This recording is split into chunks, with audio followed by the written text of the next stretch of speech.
그들이 이 말을 듣고 마음에 찔려 베드로와 다른 사도들에게 물어 이르되, 형제들아, 우리가 어찌할꼬? 너희가 회개하여 각각 예수 그리스도의 이름으로 세례를 받고 죄 사함을 받으라. 그리하면 성령의 선물을 받으리니 이 약속은 너희와 너희의 자녀와 모든 먼데 사람 곧 주 우리 하나님이 얼마든지 부르시는 자들에게 하신 것이라.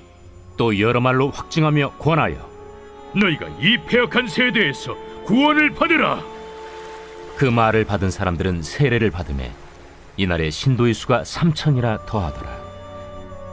그들이 사도의 가르침을 받아 서로 교제하고 떡을 떼며 오로지 기도하기를 힘쓰니라. 사람마다 두려워하는데 사도들로 말미암아 기사와 표적이 많이 나타나니 믿는 사람이 다 함께 있어 모든 물건을 서로 통용하고 또 재산과 소유를 팔아 각 사람의 필요를 따라 나눠주며 날마다 마음을 같이하여 성전에 모이기를 힘쓰고 집에서 떡을 떼며 기쁨과 순전한 마음으로 음식을 먹고 하나님을 찬미하며 또 온 백성에게 칭송을 받으니 주께서 구원받는 사람을 날마다 더하게 하시니라. 할렐루야. 온라인 말씀 묵상을 통하여 하나님께서 우리에게 은혜 주시기를 바랍니다. 하나님의 말씀은 살아있고 활력이 있어 좌우의 날선 어떤 것보다도 예리하여 홍과 영과 및 관절과 골수를 찔러 쪼개기까지 하며 또 마음의 생각과 뜻을 판단하나니 지으신 것이 하나도 그 앞에 나타나지 않음이 없고 우리의 결산을 받으실 이의 눈앞에 만물이 벌거벗은 것 같이 드러나니라. 히브리서 4장 12절에서 13절 말씀입니다. 베드로 사도에게 복음을 들은 이들의 영적 상태와 육신의 삶의 모든 것이 하나님의 말씀 앞에 벌거벗은 것 같이 드러났습니다. 오늘 본문 37절에서 38절 말씀입니다. 그들이 이 말을 듣고 마음에 찔려 베드로와 다른 사도들에게 물어 이르되, 형제들아, 우리가 어찌할꼬 하거늘 베드로가 이르되, 너희가 회개하여 각각 예수 그리스도의 이름으로 세례를 받고 죄 사함을 받으라. 그리하면 성령의 선물을 받으리니. 하나님의 복음을 통해서 우리에게 일어나는 일은 무엇입니까? 첫 번째로 듣고 마음에 찔린다고 했습니다. 복음의 선포는 우리의 귀를 엽니다.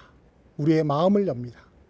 다른 사람의 이야기를 귀 기울여 듣는 것이 쉽지 않은 일이지만 하나님의 복음이 온전히 선포되면 많은 사람들이 그 복음에 귀를 엽니다.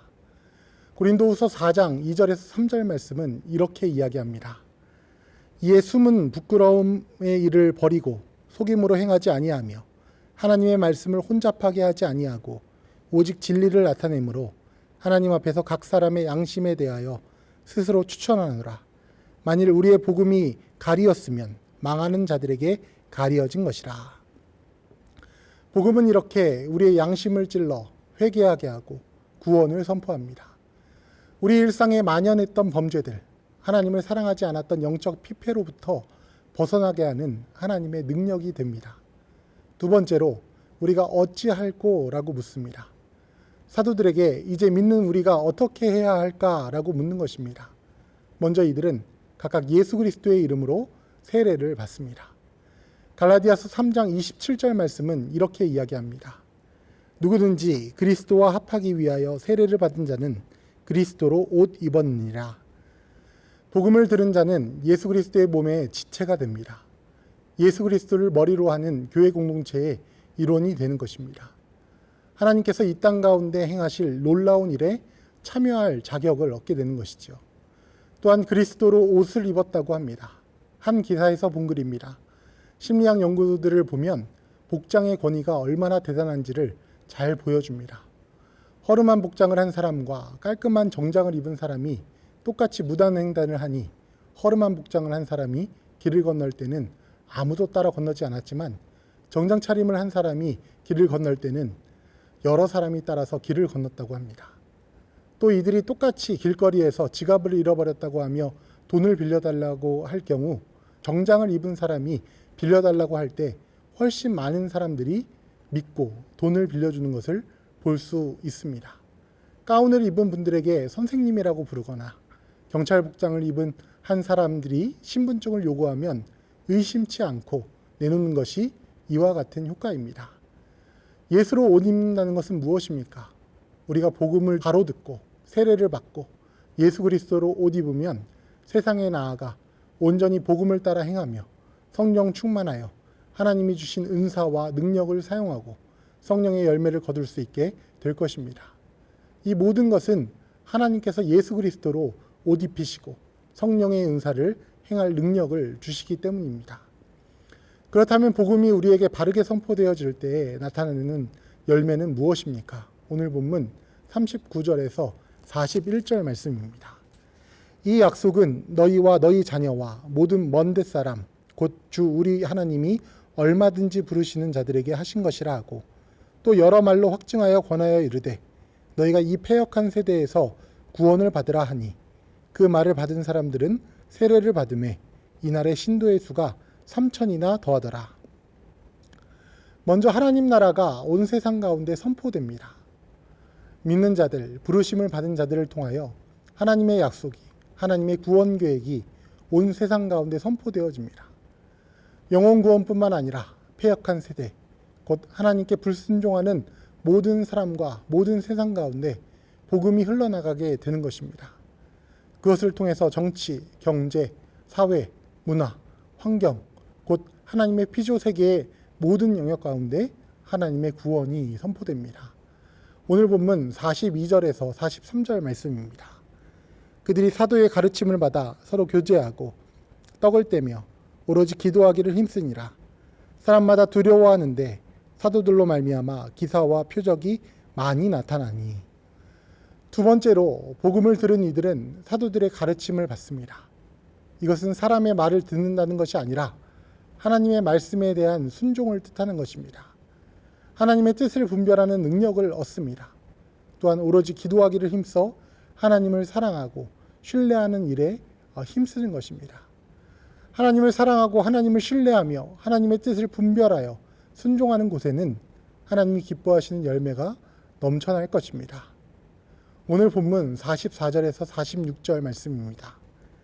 믿는 사람이 다 함께 있어 모든 물건을 서로 통용하고 또 재산과 소유를 팔아 각 사람의 필요를 따라 나눠주며 날마다 마음을 같이하여 성전에 모이기를 힘쓰고 집에서 떡을 떼며 기쁨과 순전한 마음으로 음식을 먹고. 세 번째로 복음을 듣고 성령 충만한 사람들에게는 특별한 은사가 주어집니다. 바로 필요를 보게 되는 것입니다.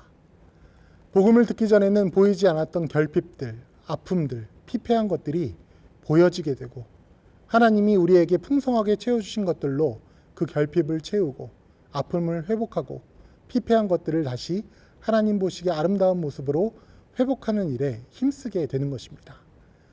이웃사랑하는 일에 더욱 힘을 다하게 됩니다.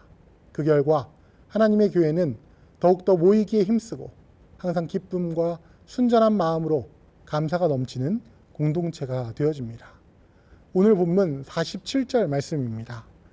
하나님을 찬미하며 또 온 백성에게 칭송을 받으니 주께서 구원받는 사람을 날마다 더하게 하시니라. 복음이 바르게 선포되고 복음의 능력이 온전히 행하여져서 날마다 하나님을 찬양하며 이 땅의 그리스도인들로 말미암아 하나님의 이름이 높임을 받고 온 땅 가운데 구원의 역사가 오늘 우리에게도 이루어질 줄 믿습니다. 오늘의 1일 1선입니다. 주변에 낙심한 사람이나 질병으로 오랜 시간 고생하고 있는 이웃이 있다면 격려하여 용기를 얻고 다시 일어설 수 있도록 조력자가 되어줍시다. 기도하겠습니다.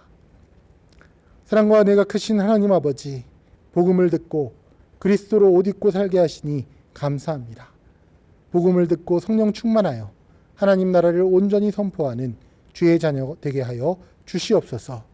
예수 그리스도의 이름으로 기도드립니다. 아멘.